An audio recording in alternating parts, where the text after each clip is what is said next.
Hi and welcome back to Insider Account, where today I will be talking about why I decided to do ACCA over Cima, or the steps required to start ACCA, sort of the cost involved as well, and how to get your exemptions. So if you're interested in that, please stay for the video. So why did I choose ACCA over Cima? To begin, ACCA and Cima are both really good accolades to have. So either or doesn't matter. Most employers require you to have ACCA or require you to have Cima for the higher roles. So either way, if you choose to do Cima, that's fine. If you choose to do ACCA, that's also fine. For me personally, why I chose not to do Cima is because of the exemptions. I have 7 exams left to sit, whereas with Cima, I would have 11. So that was really the main driver in me deciding not to do Cima. So that's reason number 1. Reason number 2 is ACCA is a little bit more subjective. You have questions where you can pick up a mark or 2 on your working and it's a lot better in that aspect. Whereas with Cima, not all of it is multiple choice, because you do have case studies to write, and I'm not really sure how that works, but I know for Cima a lot of it is multiple choice and a lot of it is required on objective answering, and if you get a question wrong, you won't potentially get method marks. That's really another reason why I decided I kind of want to go down the route of being able to write out an answer and maybe pick up a couple marks if my final answer isn't actually correct. Another reason why I decided to do ACCA over Cima is the pass mark. Now, it doesn't really matter, because either way, if you do either or, you're gonna have to pass, and they're not necessarily easier. Because people say ACCA is harder than Cima, but really the pass mark for Cima is 70%. The pass mark for ACCA is 50%. Me personally, I fancy my odds actually picking up a couple marks and squeezing to that 50% than having objective questions and trying to muster 70%. That's just my opinion. Another reason, this is reason number 3, the overall structure of the course. I just prefer the topics taught within ACCA. ACCA is more broad in the sense that I'm doing management accounting, so my exam in December is performance management, which is broadly costing and management accounting. No, with Cima, you do management accounting, is mainly focused on management accounting, but you do also do some financial accounting, but you don't do stuff like audit and tax. And I personally find tax interesting, and I'm probably gonna do advanced tax when it comes to it. So having this broad understanding of a whole financial function will probably make you not necessarily better, but you're not sort of pigeonholed into just doing man accounts if that's not really what you want to do. Now, if that's what you want to do, then it's fine. Cima is a great option. It's a really good course to have. But for me personally, I chose ACCA for, again, that reason. Now, I want to stress again, you need to really think about what you want to do for your career. For me, I'm really interested in fraud, forensic accounting, stuff like that. So I'll potentially maybe 10 years down the line, after I've certified, maybe get into forensic accounting. That would be really interesting. I would find that really cool. Whereas someone else doesn't want to do accounting or anything like that, just want to do the man accounts. And you find a lot of people who have other accolades doing this. So you would have people such as business analysts being Cima chartered, or people who own businesses. Builders would have Cima, it's in practical sense. And don't get me wrong, ACCA is good in practical sense, but it's quite technical in that way, and it's quite theory driven, I would say, with some practical uses, but it's still quite theory driven. Whereas I feel like Cima you could probably use in everyday life in that way. But again, they're both great to have. So if you're struggling, literally before I decided to do ACCA, I kid you not, throughout my life, throughout I knew about accounting, I felt like I wanted to do Cima. I felt like this is what sits well with me. I want to do this, I want to do this, I want to do this. Then it came to maybe a month before I decided, or 2 months before I decided, I was like, yeah, I'm going to do Cima, that's it. Then a week later, ACCA, now I'm going to do ACCA. Then I was told, nah, you should probably do Cima, and then I was told you should. And in the end, I decided to do ACCA for the reasons I've listed. At the end of the day, companies require you to have either or. If you're umming and ahhing, just keep looking, keep researching, keep watching these videos, and you'll come with a decision, and the decision you make is not necessarily final, because I know someone in my work who decided to do Cima, started doing it, didn't really fancy it, and he swapped to ACCA, and he's preferring it now. So that's not to say, ACCA is better. It's just you can change, you can move. So it's not the end of the world if you're not fancying one Cima. or ACCA, you can change. Now there's a few ways you can get started with ACCA. For me and what I'm doing it with my employer. My employer has employed a company called HTFT. Now from what I can tell, they're really good. They pay for my study, my tuition, so they pay for the exams and they pay for the services that this company provides. And this company gives me my books, so they give me my study text, my exam text, and they give me resources to actually study from and pass the test. So there's that way you can do it, where a company literally teaches you the content and you should go and sit the exam, and they usually have a pass rate. Another option is you do it yourself. Now the study texts actually aren't that expensive. You can just buy a Kaplan. Literally the company I'm doing it with, HTFT, sent me Kaplan textbooks. Like, you can literally buy the textbooks yourself, pay for the exam yourself, and sit the test. This is just sitting the exam. This is not becoming chartered, which I'll get into like another video, how to become chartered, but this is just sitting the exams.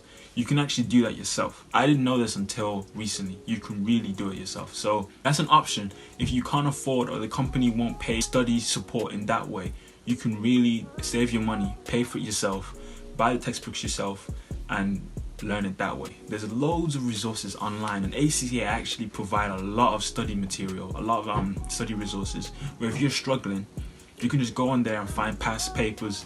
And ultimately, to pass an exam, you kind of need to look at past papers to pass, really, unless, I don't know, you're a genius or something. You're a goddamn genius.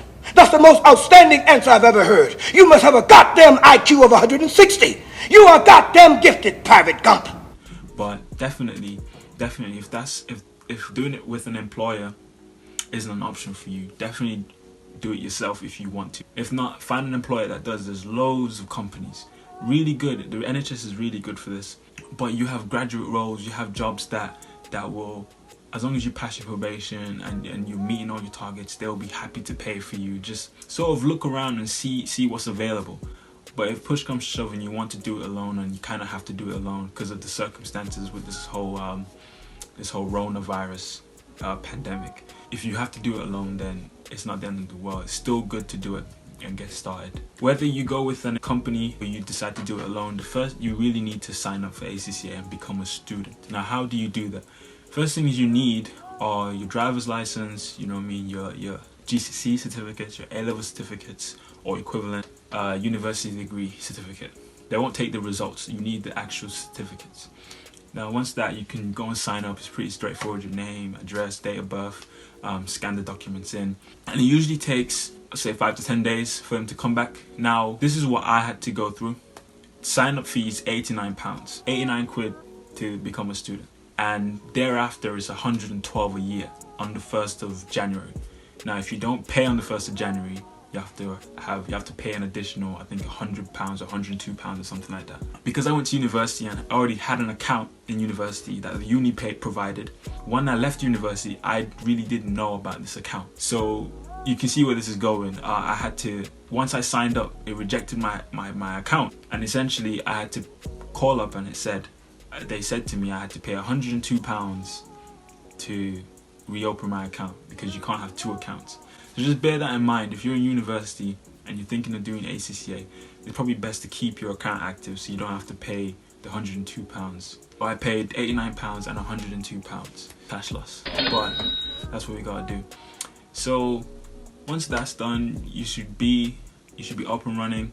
Then you should see all the exams you have to sit, how to book an exam, the resources they offer, and it's pretty quick, to be fair. Like I didn't have any issues. Once I paid that money, sorted out that issue, I didn't really have any other problems going forward with ACCA. Now, how do you claim your exemptions? If you've been to university and you've done a finance degree or something of the sort, you probably have exemption. I don't really know how it is for other courses. So if you did a history degree, or if you did a geography degree, I'm not really sure how that works, if they do give you exemptions. But I know for a definite, with my degree, I was offered 7 exemptions and I got 6 out of the 7. Now, I'll explain how to actually get your exemptions. There's actually a thing that you can go on their site and type in, or you can go into Google and type ACCA exemption calculator, and it comes up. You can put in your degree, the year you graduated, all that stuff, and it says, okay, On completion of these courses, you get these exemptions. Now, what it doesn't say is that you need to get 50% in all of them. Like the ones that they require you to have, you need to get 50%. 49% won't cut it, 48% won't cut it. You need to get 50% and above. So if you're in university right now, really aim, well, you should be aiming for 2-1s really. At the bare minimum, at least get 50. 40 won't cut it. That's just something to bear in mind when doing it. How long do exemptions take? The exemptions really took a while. Like they said it was gonna take 10 working days, and they really ran it up to the final hour. Like it was basically like 3 weeks or 2 weeks or something. Like it was really long, a long wait. So why I got 6 exemptions instead of the 7, and this goes back to when I said you need to get 50% in everything. So in my second year of university, I had FAR, Financial Accounting and Reporting, I think it was. Okay, backtrack. For my exemptions, I had to get FAR and corporate reporting in my third year.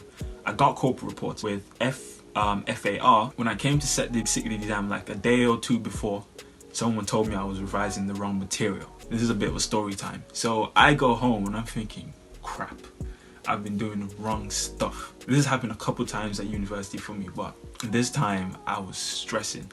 So what did I do? I was just cramming the day before. I'm pretty sure it was the day before, 2 days before, really trying to learn this material, thinking like, I'll be alright. And then I get to the exam and I failed. I failed the exam. I got like 36% or something like that. And the pass mark is 40. But because I did so well in other bits of the course, I actually passed the module overall. I got like 48%. I'm pretty sure that's the reason why they didn't give me that exemption, because I didn't actually get 50% in that. So just to be safe, I'm gonna tell you, get 50% in everything you do with your degree in university and you'll be alright. Paying for exemptions, you have to pay for exemptions. Now, for applied knowledge, it's £89 for each exam. So I had to pay this. £89, this came out to about £294, if I remember correctly, I paid to get my exemptions. Now I've not paid for the applied skill that I've been exempt from. I've not paid that yet. But I'm assuming, or this is what I think is gonna be, once I've finished applied skill and I move on to the final 4 exams, I will have to pay for the exemptions. And the exemptions per exam are £123. Yeah, so that's another maybe like 400 odd pounds I have to pay to get my exemptions, and my employer doesn't pay that.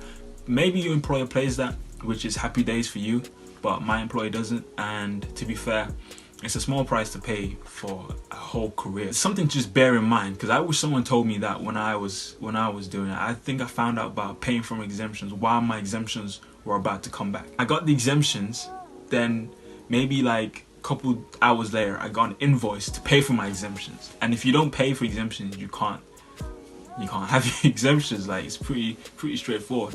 Again, like with Cima, I'm not really sure how that works. I don't know if I'm mistaken. I probably shouldn't speak on it, but I'll say I've seen that I don't think you pay for exemptions with Cima.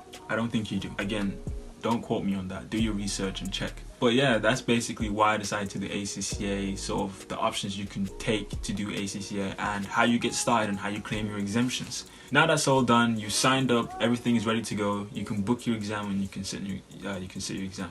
This is the last point I want to make, definitely not least. Alright, before you sit your exams, you want to make sure you have a good support unit. These exams are notoriously difficult. Like, the amount of people that sit these exams to the amount of people that pass is notoriously low. So you want to make sure you have people around you that can help you, support you, not just with your studies, but with your mental health. It's really important to have that. I really want to stress that it's all right to be struggling and talk to someone about it, and then they can help you with it, rather than suffering in silence. I've not even sat the exams, and the things that I'm seeing or the things that I'm learning, they're just a bit mad. And if I didn't have a good support unit, I could already been going mad a weekend.